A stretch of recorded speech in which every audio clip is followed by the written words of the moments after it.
You'd think I would have had figured it out by now, because 7-year-old me found herself standing on a stage much bigger than this one. From the moment I arrived at big school, it was very clear to the teachers that I had a love and a passion for reading. "You're so well spoken," they would say. I always found that compliment quite weird, and I'd be tempted to ask, "As opposed to what, ma'am?" I just never had the guts to. Being that as it may, I would love standing in front of the class and reading in the most animated manner. And so it came as no surprise that when it was announced that there would be a school play showcase at the end of the year, I immediately went to audition. But not for any of the lead characters. No. I wanted to be the narrator. And as luck would have it, I got the part. I was going to be the storyteller, the linchpin of the entire play. And so, after weeks of tireless rehearsals, opening night had arrived. Now imagine a dimly lit school hall, anticipation hanging in the air like a thick fog. The audience, a sea of faces, equally waiting for the performance. And there was 7-year-old me, front and center of the stage. As the curtains rose and the spotlight pierced through the darkness and fell on me, I felt it. A sudden, paralyzing surge of fear crashed into me like a tidal wave, sending shivers down my spine. My heart thundered in my chest, drowning out the world around me, my mind racing with thoughts of everything except my lines. Who do you think you are with your fake coconut Soweto English? A little girl leading an entire play? What a joke, my darling. I'm going to laugh at you when you mess this up.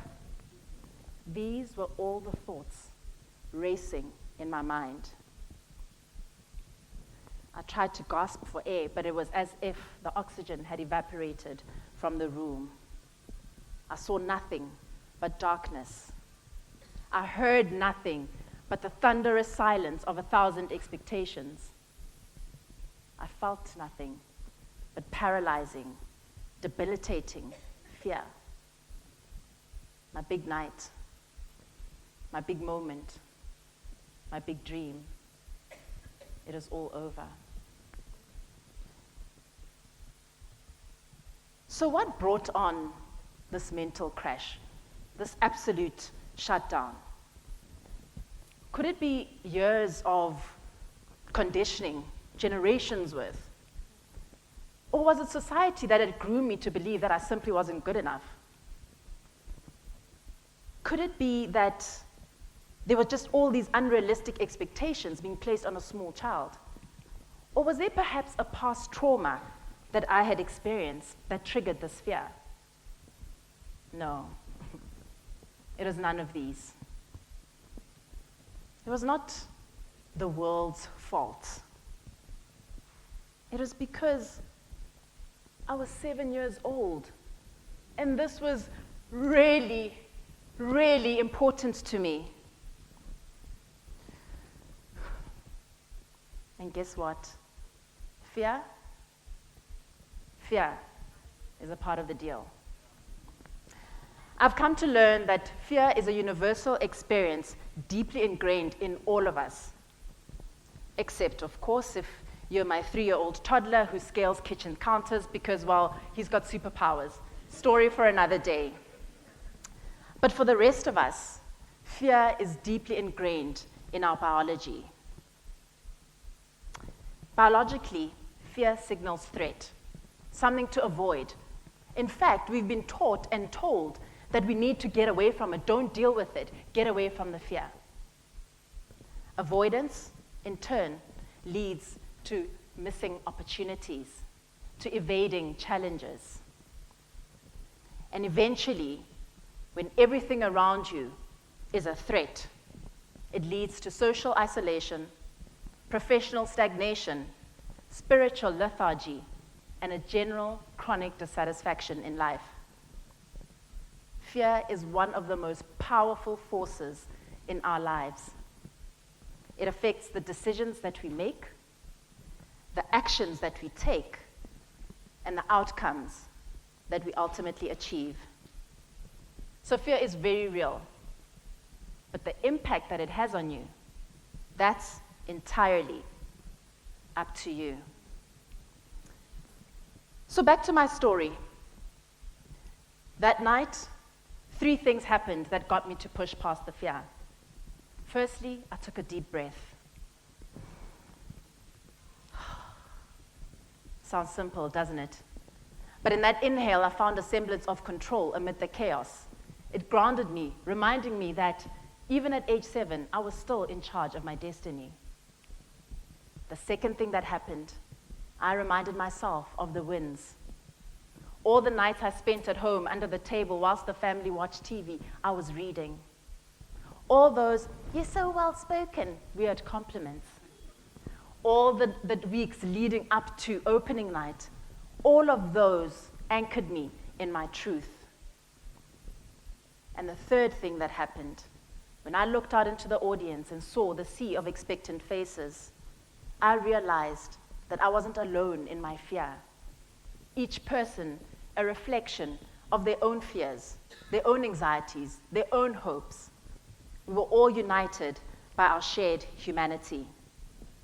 Now, I don't know how long I stood frozen for on that stage, but as quickly as the words disappeared, were as quickly as they came back. And I went on to deliver the play, and I absolutely killed it. Even if I do say so myself, that moment has been a powerful, motivating force that has influenced every important decision that I have made in my life, allowing me to say yes to things I otherwise would have avoided because I was afraid. What I realized that night and what I want to share with you today is that fear is an ever-present companion in our journey. It never truly disappears. But like I did that night, we simply need to learn to do it afraid. So how do we navigate this complex relationship with fear? Well, the first thing to acknowledge is that the world will always be a scary place. And I mean, if things weren't difficult and scary, they'd have no value when we achieve them. But as much as fear can be an enemy, fear can also be our ally. We can choose to see fear for what it really is. 1, a door needing to be opened. 2, a power to be harnessed. And 3, a voice to be listened to. First, think about fear as a gateway to your passions, a door, if you will, needing to be opened. Now, I have an insatiable love and passion for travel. The idea of stepping into a new city and getting lost in it excites me beyond words. If you were to ask me what my love language is, I'd probably show you the pages of my passport. But herein lies the paradox. I hate to fly. The minute I hear the words, cabin crew, armed doors, cross-check, my mind goes into overdrive, building terrifying scenarios. What if we hit turbulence and the plane falls out the sky? What if the engines fail and the plane falls out the sky? But I have to keep reminding myself that the flight isn't the point. It's what's on the other side of it. That new adventure, that new friend, the smell of street food wafting through the air. That's what helps me to endure the terror of the flight. And so rather than escaping or suppressing our fear, we should embrace it as a gateway that enables our passions. Because every hassle with fear is an opportunity to cultivate adaptability, flexibility, experience, and wisdom. But in order to walk through the door and live out our passions, we must do it afraid. In his book, How to Get Rich, Felix Dennis compares fear to a horse. He says, think of fear as a mare, a nightmare. A mare, after all, is a horse. A horse can be tamed, saddled, harnessed, bridled, and eventually ridden. Harnessing the power of such a creature adds mightily to your own. A horse can take you where you need to go. A couple of weeks ago, I was invited by one of the big radio stations to host their drive time shows. I've never hosted a radio show in my life. They wanted me to do it for 3 whole hours. And so I sat in the studio with the mic looming in front of me. My heart started racing. The control room was buzzing with seasoned producers and engineers who had seen it all. And me, a fish out of water, deer caught in headlights. But the minute that on-air light switched on, something magical happened. In the midst of the fear, I felt an unexpected surge of adrenaline. The very notion of millions of listeners listening to me was electrifying. I took a deep breath, and in that moment, I chose to embrace the fear, to let it be my ally. I realized that this fear was a sign that I was pushing my boundaries, venturing into the unknown. As the minutes ticked by, the fear transformed into exhilarating energy, a passion for storytelling, for sharing, for entertaining. In that studio, I wasn't just talking into a mic. I was having a conversation with millions of people. Fear pushed me to be sharp, to engage, and most importantly, to have fun. The show, which had begun with trepidation, ended up being an experience of a lifetime. And so when embraced, fear can transform into an extraordinary source of energy, motivation, and creativity. So whether it's a presentation that you need to give, a report to prepare, or a business idea to act on, fear can enliven us, inspire us, and motivate us, if only we do it afraid. Lastly, fear is a voice to be listened to. We're only ever scared of things that we really care about. So bungee jumping is scary because, well, we want to live. We're scared of losing a partner because we love them. Putting your hand up for the big job is scary because you fear failure. In fact, I'd go as far as suggesting that fear is a direct representation of what you want most, which means you can use that feeling to direct your attention and your intentions. It also shows us where we don't want to be and what we most want to avoid. Things like poverty, negativity, mediocrity, and even addiction. During COVID, whilst everyone was learning to unmute themselves on Teams calls, I was in the running for a big promotion at work. There were 3 of us in the running, myself and 2 male colleagues. I'd worked so hard for this moment and this opportunity, but I was also so scared. Studies have shown that women are more susceptible to fear than men. I'm married, and even though my husband is insanely gorgeous, like men in general, he's not overly introspective. But as women, we are. We think, we worry, we interrogate, we ruminate. It's in our nature, and fear becomes a natural byproduct of that. So it wasn't surprising that I was so fearful going in the running for the promotion. A study at Cornell University found that men are not exempt from doubting themselves, but they don't let their doubts stop them as often as women do. What often dooms women is not our actual ability to deliver, but it's the decision not to try, based on the fear of failure. And there's the clincher, the decision not to try. So, in the running for the promotion, there were 2 fears at work for me. One, I feared not being good enough. But even more than that, I feared missing out on the opportunity because of not putting my hat in the ring. And like in the words of the Reverend Slim Shady, You only get one shot. Do not miss your chance to blow, because opportunity comes once in a lifetime. Yo. What if this was my one opportunity?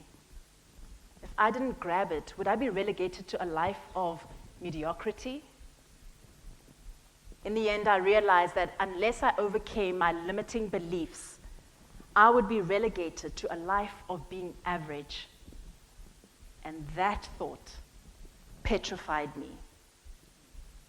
So fear can lead you away from the things that are truly worth avoiding and towards the things that really matter. And you absolutely can tell the difference.